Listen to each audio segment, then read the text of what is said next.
to 3.6%.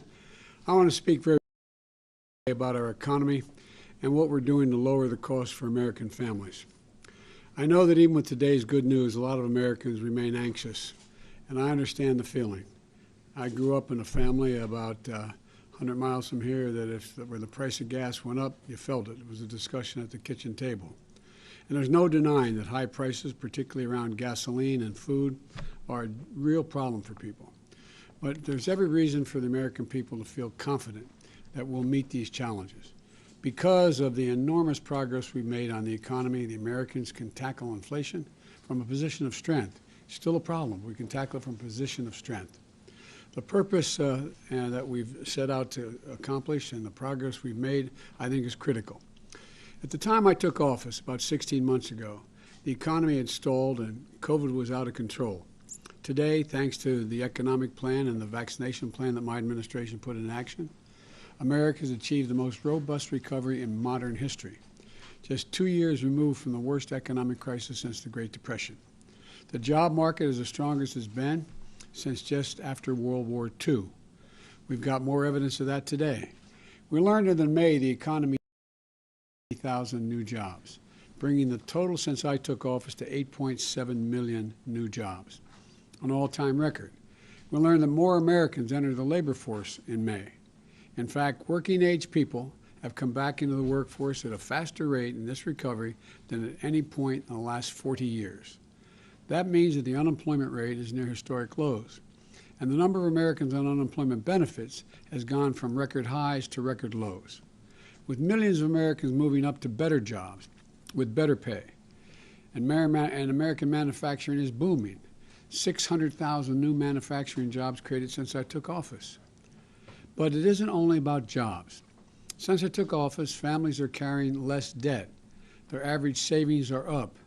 A recent survey from the Federal Reserve found that more Americans feel financially comfortable than any time since the survey began in 2013. That confidence and comfortability is part of the reason why Americans applied to start more new small businesses last year than ever before in American history. And because of our historically strong growth, we have strengthened Medicare and Social Security programs that millions of American families rely on. Yesterday, I learned that Social Security and Medicare trust funds will be able to pay benefits for longer than previously projected before we pass the American Rescue Plan. The reason? A faster than expected recovery in jobs, earnings, economic growth. It's all strengthened the financial prospects for these bedrock programs. In fact, America is in a stronger economic position today than just about any other country in the world. Independent experts have projected that the U.S. economy could grow faster than China's economy this year. That hasn't happened since 1976, nearly one half-century ago. The point is this. We've laid an economic foundation that's historically strong, and now we're moving forward to a new moment where we can build on that foundation, build a future of stable, steady growth so we can bring down inflation without sacrificing all the historic gains we've made. And that's what we're beginning to see in today's jobs report. With today's numbers, the jobs over the last 3 months have averaged about 400,000 jobs per month. That's historically robust and a sign we're beginning to shift to steady growth after rapidly recovering 600,000 jobs per month over the prior 6 months. And as we move to a new period of stable, steady growth, we should expect to see more moderation. We aren't likely to see the kind of blockbuster job reports month after month like we had over this past year. But that's a good thing. That's a sign of a healthy economy with steady growth, rising wages for working families, everyday costs easing up, and shrinking the deficit. That stability puts us in a strong position to tackle what is clearly a problem, inflation. I've been very clear that fighting inflation is my top economic priority. On Tuesday, I spoke about one element of my inflation plan, giving the Federal Reserve the space they need to operate. Today, I'd like to address the two additional elements of my plan to tackle inflation. One, bringing down the cost of everyday goods for families. And two, bringing down the federal deficit at the same time. Bringing down the cost, here's where we stand. The two challenges on the minds of most working families are prices at the pump and prices at the grocery store. Both of these challenges have been directly exacerbated by Putin's war in Ukraine. The price of gas is up $1.40 since the beginning of the year, when Putin began amassing troops at the Ukrainian border. This is a Putin price hike.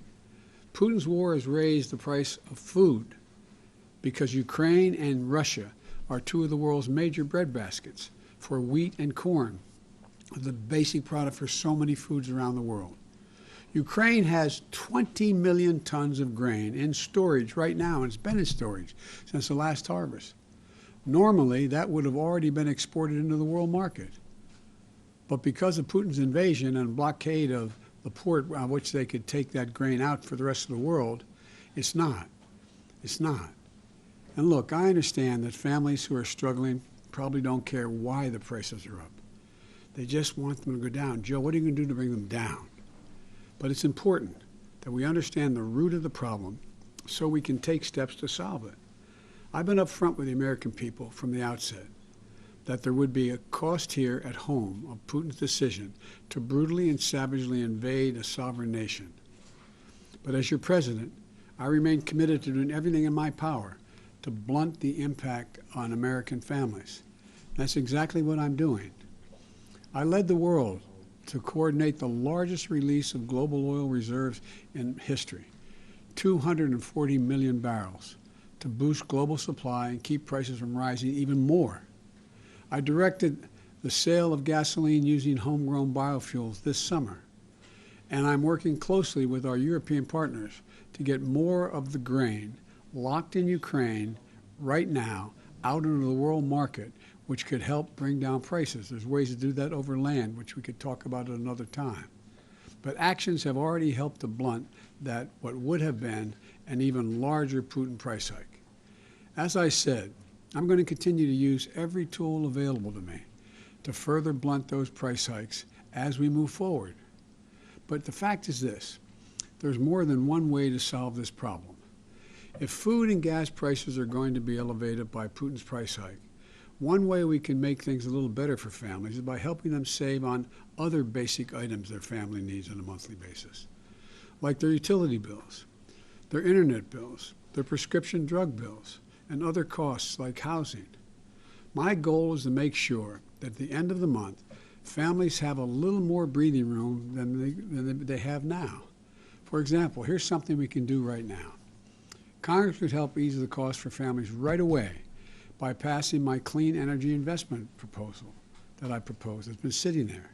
Things like tax credits for businesses to produce clean energy, the tax cuts for families to make their homes more energy efficient. That's what it results in. I met with nearly a dozen CEOs of America's largest utility companies, such as Southern Company and American Electric Power. They told me that if we pass the investments, they'll immediately lower the average family's energy cost by about $500 a year. That would help a lot. That'd make up for a lot. In the long run, it would help families make America truly energy independent. So in the future, American families are no longer subject to the whims of a dictator, half a world away, controlling oil. It's not just utility bills, though.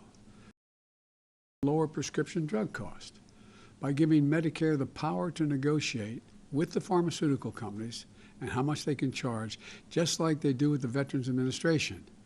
Right now, more than X amount of dollars for your insulin. Well, they can decide not to sell it at all, or they can sell it at the price that the government says they'll pay for it. Bringing down the average cost of prescription drugs by capping that cost of insulin, by the way, at no more than $35 a month. It costs them less than $10 to make it. And in some families, it means hundreds of dollars a month, and sometimes hundreds of dollars a year, depending on what ailment they're trying to deal with. Someone with diabetes, for example, it's hundreds of dollars per year. Someone with arthritis, it could be thousands of dollars per year. I've laid out a plan to lower rent and mortgage costs, the largest cost most families face, around a third of a typical family's budget, because we have a shortage of housing. Building more than 1 million more housing units and closing the shortfall in affordable housing in this country will do that. I've laid out a plan to lower the cost of high-speed internet by working with the 20 leading internet service providers to cut their prices and raise their speeds for tens of millions of households. This could lower what they have to pay for high-speed internet by $50 a month or more. And nearly 40% of households in America qualify for these savings. And by the way, you can find out if you'd be eligible by visiting getinternet.gov. Getinternet.gov. Say it again, getinternet.gov. See if you qualify. I've laid out a plan to lower the cost of everyday goods that move through our supply chains to stores and families' doorsteps. For example, at the State of the Union, I called on Congress to crack down on foreign-owned shipping companies that have raised their prices to transport goods by as much as 1,000%. 1,000%. And that obviously raises the cost of the goods on those ships to consumers. The Senate has passed legislation, and I'm hopeful the House can do the same to send me legislation in the coming weeks to crack down on these companies and help lower overall cost. And my plan does all this without raising a penny in taxes on people making less than $400,000 a year, and without raising the deficit at all by taxing the super wealthy and big corporations, like the 55 major corporations that don't pay a single penny in taxes, even though they had a $40 billion in profits. The point is this: I'm doing everything I can on my own to help working families during this stretch of higher prices. I'm going to continue to do that. But Congress needs to act as well. We can do so much more if we come together to lower the cost for American families. But my congressional Republican friends, led by Rick Scott, have a different approach. He's actually introduced a plan. He wants to raise taxes on working families by an average of $1,500 a year, put Medicare and Social Security, Social Security and Medicaid on the chopping block every 5 years. In other words, every 5 years they're going to no longer exist unless they vote them back into existence. I disagree with that. What in God's name are they doing? I'm going to work with anyone, Democrat, Republican, Independent, to deliver real solutions and real savings for the American people, not take money out of their pockets. Now, the other element I'd like to address that has impacts on inflation is to lower the deficit. The reason this matters to families is because reducing the deficit is another way to ease inflation. My friends on the Republican side like to paint me as the big spender. But let's look at the facts. Facts matter. Under my predecessor, the deficit exploded, rising every single year he was in office. Under my plan, we're on track to cut the federal deficit this year by $1.7 trillion. Hear me now? This year by $1.7 trillion. That's a fact. The largest decline in American history. And by the way, those aren't White House projections. They come from the nonpartisan Congressional Budget Office that you and the press and everybody around the country legitimately quotes all the time. That progress on tackling the deficit was not preordained. It was my economic strategy, built into our historic recovery, that we didn't anticipate a war in Ukraine at the time. Historic economic growth that not only helped tens of millions of families move up, it has helped our federal deficit come down. And now, because of that strategy, we're on track for a deficit to take up a lower share of our economy than it did before the pandemic. In fact, the Treasury Department is planning to pay down the national debt this quarter, which never happened under my predecessor. Not once. Not once. Because unlike my predecessor, the deficit has come down both years I've been here. I propose a plan to keep shrinking that deficit by making common sense reforms to our tax code, leveling the playing field internationally so that the biggest companies no longer have an incentive to shift them overseas to make their product because they get charged less in taxes and avoid paying their fair share of taxes here at home. We put together a multi-nation initiative that I'm hopeful will come into play at the G7. And ending the outrageous unfairness of our tax system allows billionaires. Look, if you can make $1 billion, I'm all for it. Just pay a little bit of your fair share, you know? Just pay your fair share. Billionaires pay a lower rate than a teacher or a firefighter. The bottom line is this.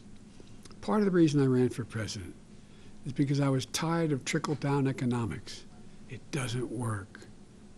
My plans are to produce the strongest, fastest, most widespread economic recovery America has ever experienced, with record jobs, new record small businesses, and wages rising. It's the foundation for an economy that works for working families. Because of that foundation, we're better positioned than any country in the world to overcome global inflation that we're seeing and reach a new chapter of stable and steady growth. So let's come together and focus on what matters. Let's build on the extraordinary progress we've made. Let's continue to build this economy from the bottom up and the middle out. When that happens, everybody does well, including the very wealthy. Thank you, and God bless you, and may God protect our troops. I'll take a few questions. Are you going to Saudi Arabia, Mr. President? Are you going to Saudi Arabia? Elon Musk has said that he has a super bad feeling about the U.S. economy. He's hanging off 10%. What do you say to Elon Musk about his feeling about the economy? Jamie Dimon has said similar things. Well, let me tell you, while Elon Musk is talking about that, Ford is increasing their investment overwhelmingly. I think Ford is increasing the investment in building new electric vehicles, 6,000 new employees, union employees, I might add, in the Midwest. The former Chrysler Corporation, Stellantis, they are also making similar investments in electric vehicles. Intel is adding 20,000 new jobs for making computer chips. You know, lots of luck on this trip to the moon. I mean, you know. Mr. President, are you going to go to Saudi Arabia, Mr. President? I'm not sure whether I'm going. I have no direct plans at the moment, but let me tell you that I have been engaged in trying to work with how we can bring more stability and peace in the Middle East. And there is a possibility that I would be going to meet with both the Israelis and some Arab countries at the time, including, I expect, would be Saudi Arabia would be included in that if I did go. But I have no direct plans at the moment. Is the kingdom still a pariah in your eyes? Look, I'm not going to change my view on human rights, but as President of the United States, my job is to bring peace if I can. Peace if I can. And that's what I'm going to try to do. Mr. President, would you be open to meeting with the Crown Prince Mohammed bin Salman if you do end up going to Saudi Arabia? Look, we're getting way ahead of ourselves here. What I want to do is see to it that we diminish the likelihood that there's a continuation of some of the senseless wars between Israel and the Arab nations. And that's what I'm focused on. Is OPEC doing enough on oil production? Well, what I recently read is talking to my team that they acknowledge that there is an oil shortage, and they have made an announcement of late that they're going to increase production. So I don't know enough to know whether it's enough, but I know it's positive. Mr. President, does Ukraine have to cede territory to achieve some peace? You know, you've been always fair with me. From the beginning, I've said, and not everyone's agreed with me, nothing about Ukraine without Ukraine. It's their territory. I'm not going to tell them what they should and shouldn't do. But it appears to me that at some point along the line, there's a settlement here. And what that entails, I don't know. I don't think anybody knows at the time. But in the meantime, we're going to continue to put the Ukrainians in a position where they can defend themselves. Thank you all so very much. Will you go to the Hill next week on guns, meet with lawmakers? My staff has been dealing constantly with every member of the House and Senate who's wanted to talk about guns. It's been a constant interchange, and I've been constantly briefed. I will do what I can to try to see if we have some real progress. Thank you.